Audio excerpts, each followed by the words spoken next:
Olá pessoal, sejam bem-vindos a mais uma videoaula e no vídeo de hoje a gente vai começar a falar da fisiologia das plantas, beleza? A gente vai dividir essa parte de fisiologia em alguns vídeos, né? Essa vai ser a parte 1. Então, galera, vamos que vamos.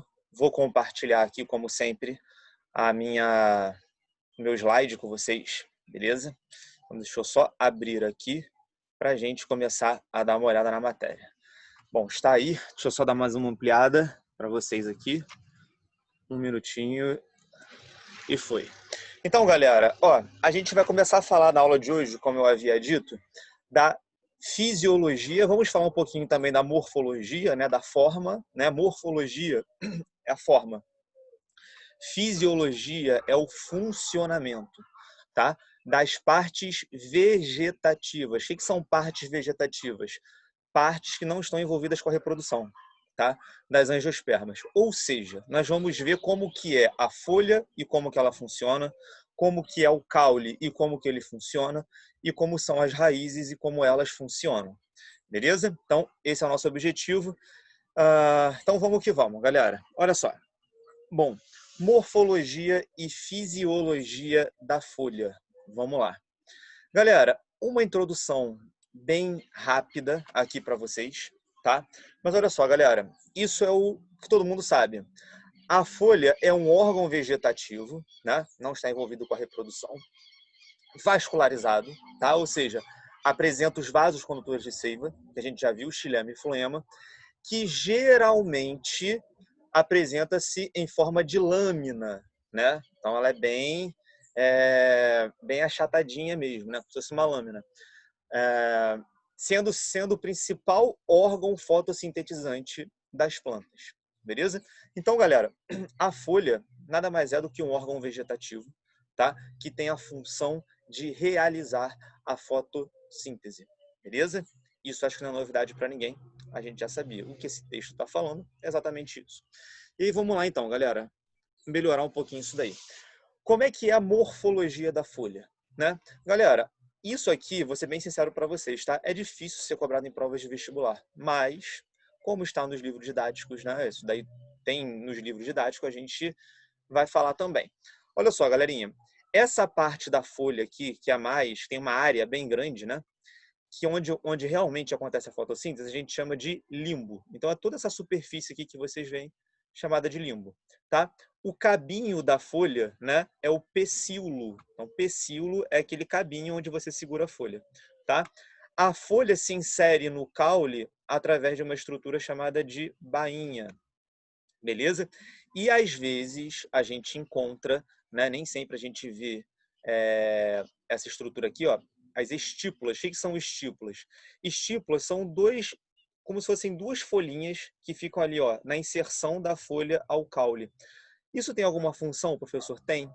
Muitas vezes essa estípula aqui protege uma gema lateral que vai ter aqui, né? A gente falou de gemas laterais na aula de histologia vegetal, beleza? Então, muitas vezes, a estípula, que são essas folhinhas, entre aspas, né? Aqui na base do caule, fica protegendo uma gema lateral. Beleza? Galera, sinceramente, importância desses nomes aí em termos de vestibular não é muito grande, tá? É muito tempo que eu não vejo sendo cobrado, tá? Mas vamos lá então para o que realmente é cobrado em prova. Aí sim, olha que doideira isso, galera. Isso daí, turma, é como que é o interior de uma folha, tá? Eu me lembro que uma vez isso daí caiu numa segunda fase de UF. Foi numa segunda fase de uma prova da UF.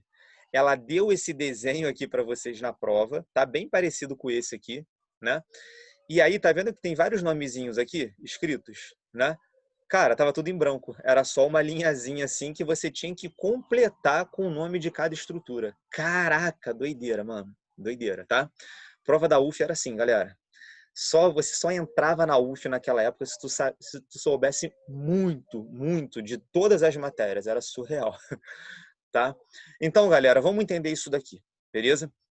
Parece que é impossível entender esse desenho aí, mas eu vou mostrar para vocês que não é, tá? Primeiro, vamos lá. Ó. Aqui tem uma folhinha. Ele pegou uma partezinha do limbo, tá vendo? Ó? um quadradinho, e todo esse quadradinho que ele tirou aqui está ampliado aqui. É como se eu estivesse vendo esse quadradinho ao microscópio, tá?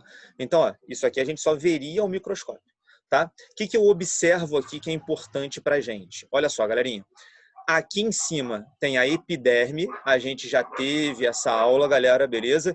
Epiderme é o tecido de revestimento, né? Então nós temos aqui a epiderme superior e a epiderme o quê? Inferior aqui embaixo, amarelinha, beleza? Vimos também na aula de histologia, né, no videozinho aí de histologia, que na epiderme a gente encontra os estômatos, ó, aqui tem um estômatozinho, aqui tem outro estômato, aqui tem outro estômato, beleza? Vamos começar a entrar na folha. Olha só, galera.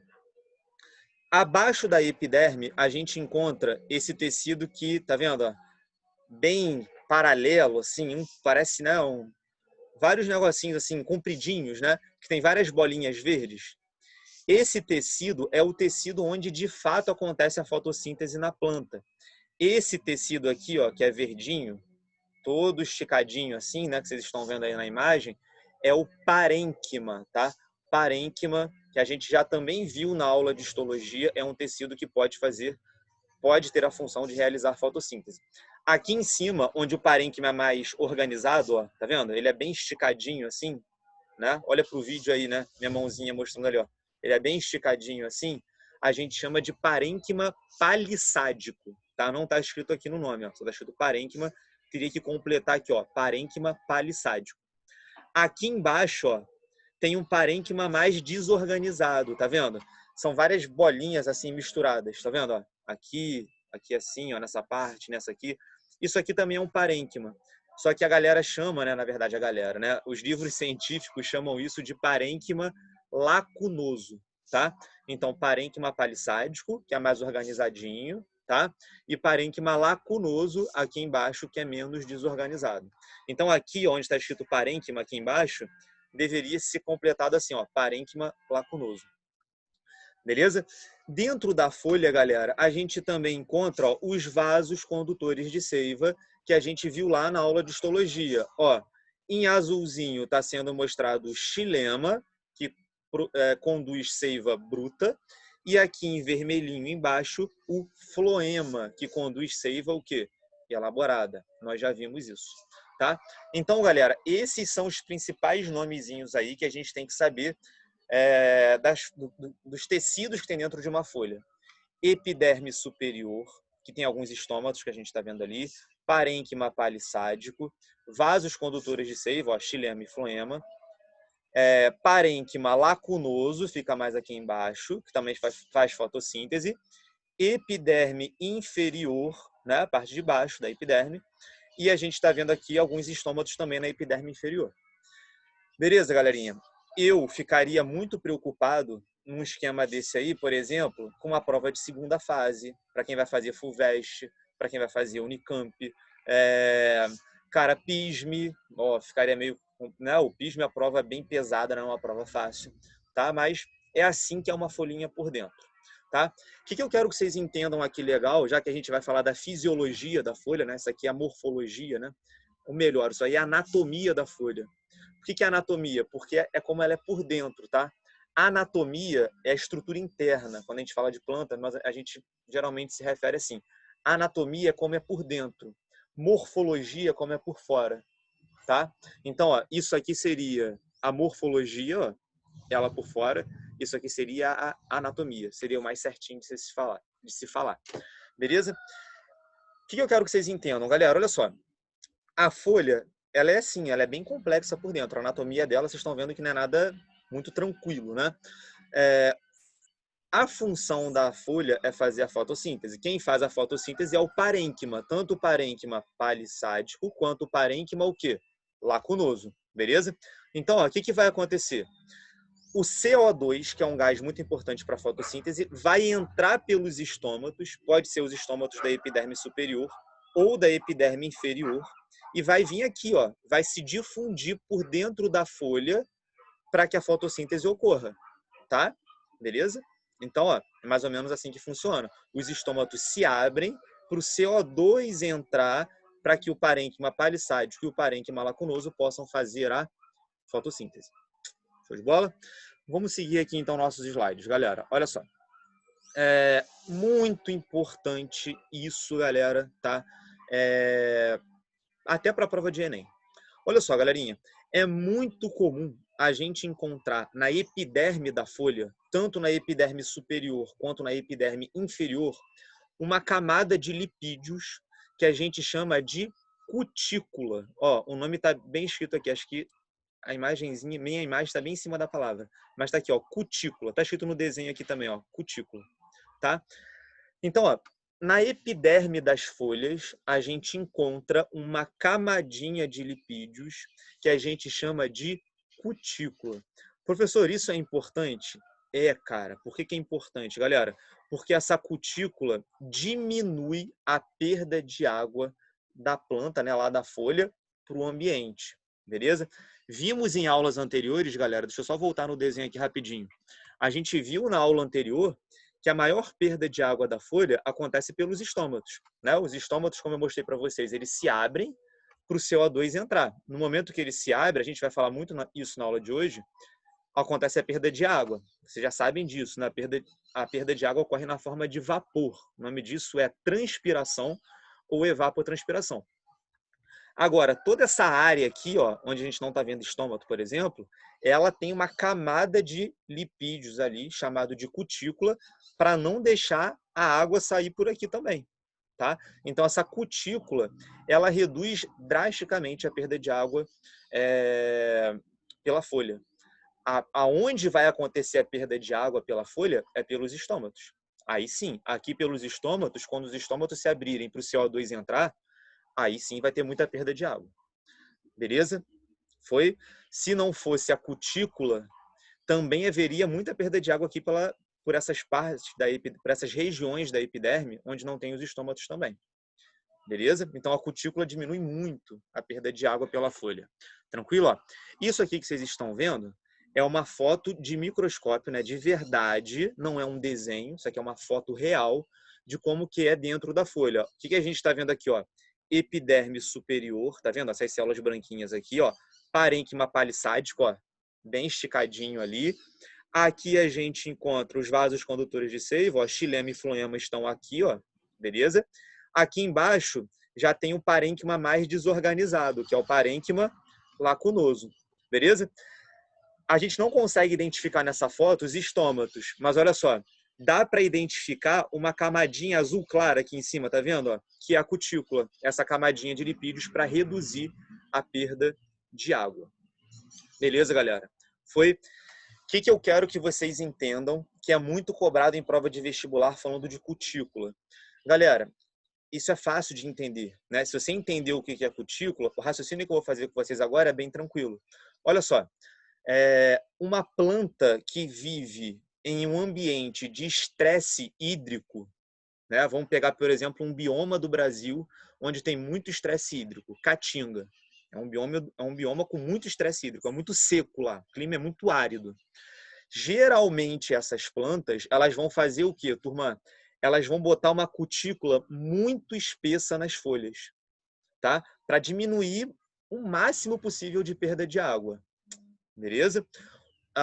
Em comparação, se eu pegar uma planta, por exemplo, que vive, né, em um ambiente que não tem estresse hídrico, que é bastante úmido, tem bastante água disponível, por exemplo, floresta amazônica, cara, a gente não vai esperar que uma planta da floresta amazônica tenha uma cutícula muito espessa. Ela deve ter uma cutícula o quê? Bem fininha, porque ela não se importa tanto, né, em perder tanta água, porque ela vive em um ambiente que já é muito úmido, que já tem bastante água. Beleza, galera? Tá? Então, muito importante. Isso já caiu, inclusive, em provas de Enem. Beleza? Muito legal. Outra coisa que a gente pode ver também em relação às folhas, né? E já que a gente está falando nessa parte de perda de água, a folha é um órgão vegetativo, né? Que não está envolvido com a reprodução, onde acontece perda de água principalmente pelos estômatos. Beleza? O que muitas plantas de clima árido fazem também? Reduz a área foliar. além de ter uma cutícula muito espessa, reduz ao máximo a área da folha, porque se eu tenho uma área foliar menor, eu tenho menos estômatos, eu tenho menos perda de água. Show? Algumas plantas chegam ao extremo, cara. Você pega um cacto, por exemplo, galera, tem até um cacto aqui, ó, vou mostrar para vocês. Todo mundo já viu um cacto, né? Mas ó, o cactozinho aqui, ó, né? Esses espinhos aí do cacto que vocês veem, galera, isso são folhas, tá? O espinho do cacto é uma folha extremamente com a área reduzida, para perder a menor quantidade possível de água. Então, existem plantas que vão para o extremo, reduzem tanta área foliar que transforma a folha em um espinho. Beleza? Aí você fala assim, professor, mas se o cacto está transformando a folha num espinho, como é que ele vai fazer a fotossíntese? Galera, olha aqui, ó. Olha para o caule do cacto. Olha como é que ele é verdinho. Quem faz fotossíntese no caule? Falei a resposta. Quem faz fotossíntese no cacto? É o caule. Por isso que ele é verdinho. As folhas, como vocês estão vendo aí, ó, foram transformadas em espinhos. Cara, isso é muito legal. Beleza? Muito maneiro isso. Outra coisa que a gente pode imaginar, que eu já vi sendo cobrado em prova também, então, ó, é o seguinte: diminuir a área foliar, apresentar uma cutícula muito espessa, transformar folhas em espinhos. Tudo isso são adaptações de plantas para perder a menor quantidade de água possível. Muitas plantas também fazem uma estratégia muito legal. Elas concentram os estômatos na epiderme inferior, do lado de baixo, né, da folha. Por quê, galera? Porque na epiderme inferior bate menos luz solar. Então, se bate menos luz solar, é uma região onde vai acontecer uma perda de água menor. Né? Tem uma menor possibilidade de perder muita água por um excesso de calor, né? De sol batendo ali. Então, muitas plantas também fazem isso. Concentram a maior parte dos estômatos na epiderme o quê? Inferior. Tranquilo? Deixam poucos estômatos na epiderme superior. Isso é uma outra estratégia para perder menos água para o ambiente, pelos estômatos. Show? Cara, tudo isso que eu falei cai bastante em prova. Beleza? Vamos continuar nossos slides aqui.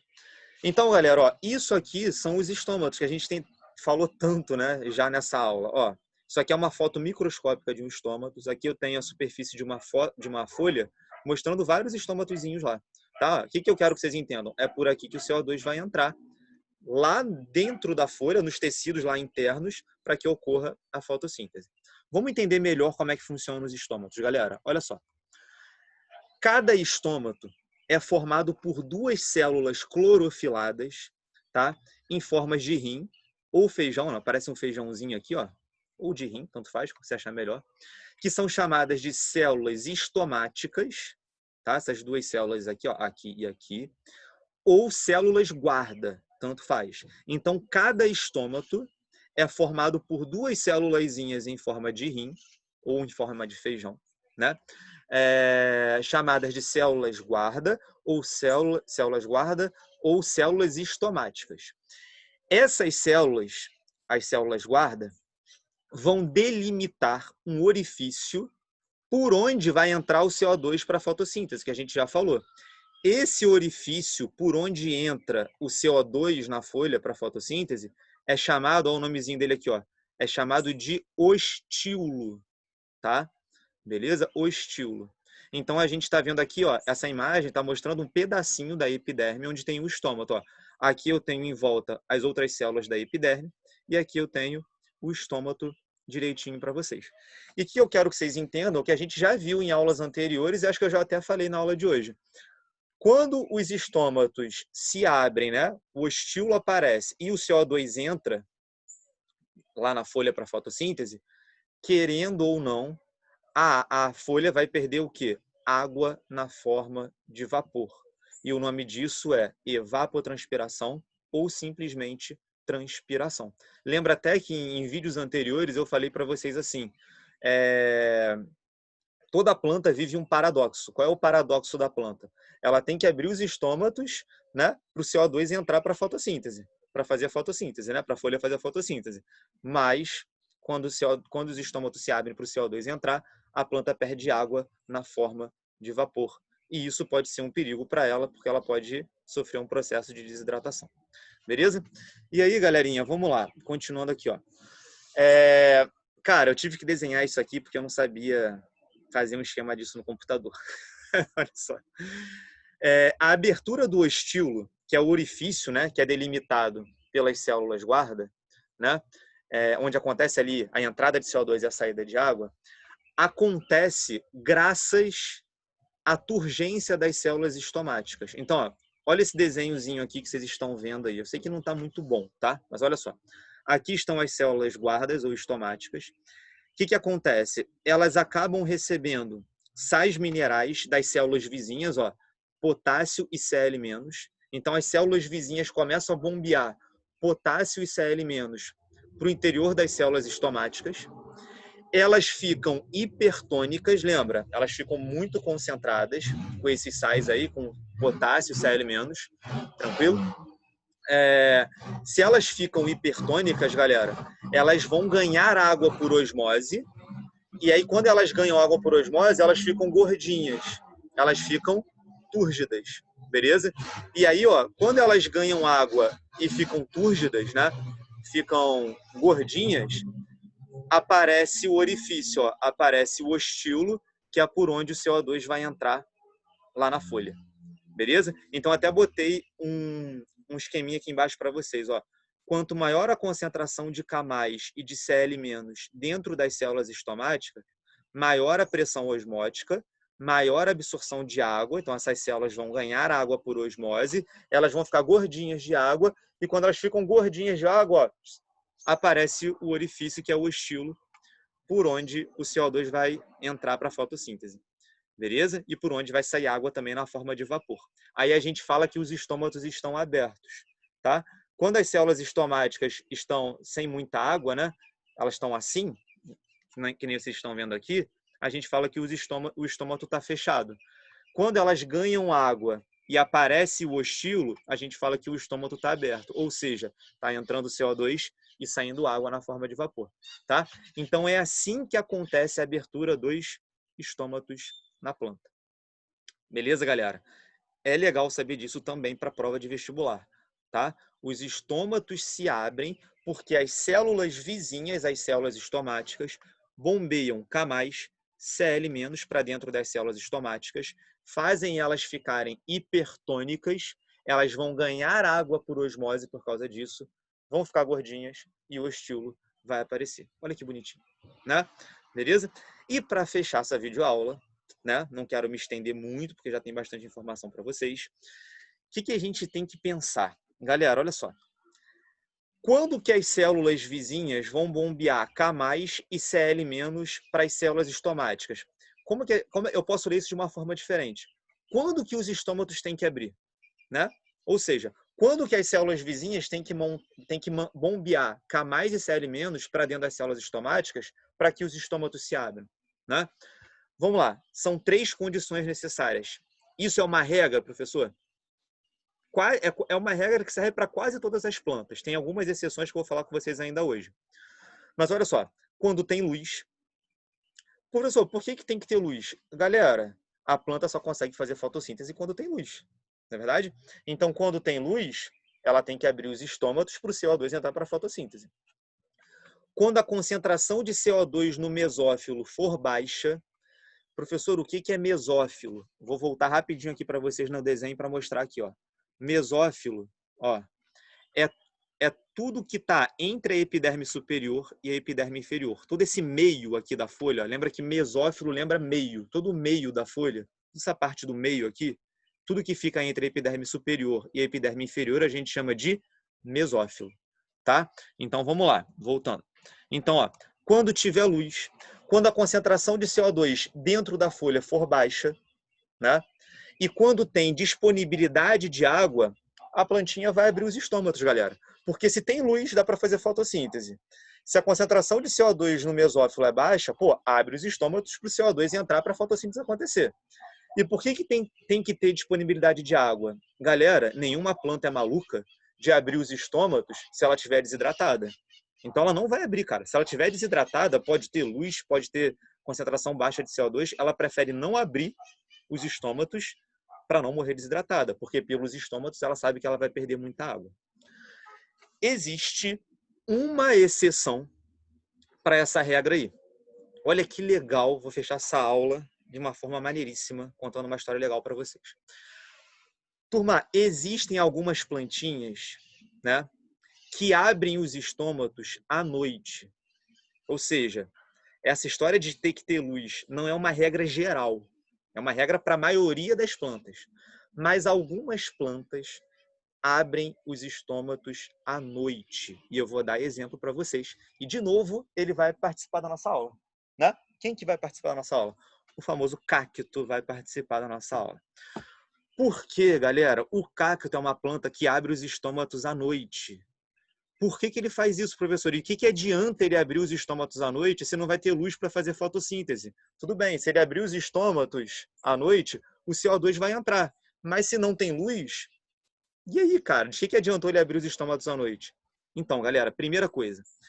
O cacto e outras plantinhas, não somente o cacto, eu vou dar outro exemplo para vocês. Cacto, suculentas, orquídeas. Tem muitos cactos, muitas suculentas e muitas orquídeas que abrem os estômatos à noite. Por quê? Porque geralmente são plantas adaptadas a estresse hídrico, tá? E o que tem a ver abrir os estômatos à noite por causa disso, galera? Turma, olha só. À noite, a temperatura é muito mais baixa. Então, se a planta abre os estômatos à noite, ela perde muito menos água. Olha que inteligência, cara. Olha, o nome disso é inteligência botânica. Olha como é que as plantas são muito inteligentes, né? Então, abrir os estômatos à noite significa abrir os estômatos numa hora do dia onde a temperatura é mais baixa, logo isso vai determinar uma menor perda de água. A pergunta que não quer calar. Pô, professor, mas e aí? Abriu os estômatos à noite, entrou o CO2, ela vai fazer fotossíntese à noite? Não. Ela vai guardar esse CO2, vai fazer uma marmitinha de CO2 e vai deixar guardadinha essa marmitinha, beleza? E aí, quando tiver de dia, quando amanhecer, ela vai fechar os estômatos e vai usar essa marmitinha de CO2 que ela guardou ali para fazer a fotossíntese. Isso é genial, beleza? As plantas são demais, galera. Isso é inteligência de planta, né? Muito maneiro. As plantas que fazem isso, a gente fala que elas fazem uma fotossíntese do tipo CAM, né? C-A-M. São plantas que abrem os estômatos à noite para capturar o CO2. Durante o dia, elas fecham os estômatos e fazem fotossíntese com os estômatos fechados. Galera, o cacto, por exemplo, é uma planta que vive em ambientes muito áridos, cara, né? Desertos, por exemplo. Cara, se ela abre o estômago durante o dia, ferrou, meu camarada. Ela vai perder muita água pelos estômatos. Ela não pode perder água. Então, ela abre os estômatos à noite. Beleza? As suculentas também. Já falei em aulas anteriores para vocês que suculentas são plantas adaptadas a clima seco, clima árido. As orquídeas... Pô, professor, mas orquídea não, né? Orquídea a gente vê aqui em Petrópolis pra caramba, né? Galera, mas orquídea geralmente tem raiz aérea. Elas tiram umidade do ar, cara. Então é meio que é como se ela já meio que naturalmente vivesse no estresse hídrico, porque ela tem que tirar a umidade do ar. É mais difícil, é uma coisa mais difícil de se fazer. Beleza, galera? Então é isso, tá? Acho que o próximo slide aqui já fala de raiz, que eu vou deixar para uma próxima videoaula. Então, vou parar de compartilhar minha tela aqui com vocês para me despedir de vocês, beleza? Galera, porra, que maneiro, hein, cara? Que bom falar disso com vocês. O cactozinho aqui, ó. Né? Então, galerinha, vou até ficar aqui com ele para me despedir. Deixa ele aqui, ó. Só a pontinha dele aqui, né? Para me despedir de vocês. E é isso, galera, tá? Até uma próxima videoaula, tá? Próximo vai ser fisiologia de raiz, fisiologia de caule, a gente vai ver depois com mais calma. Beleza? Então, galerinha, ó. Um grande abraço, tamo junto e até a próxima videoaula. Valeu, galerinha. Um abraço. Valeu.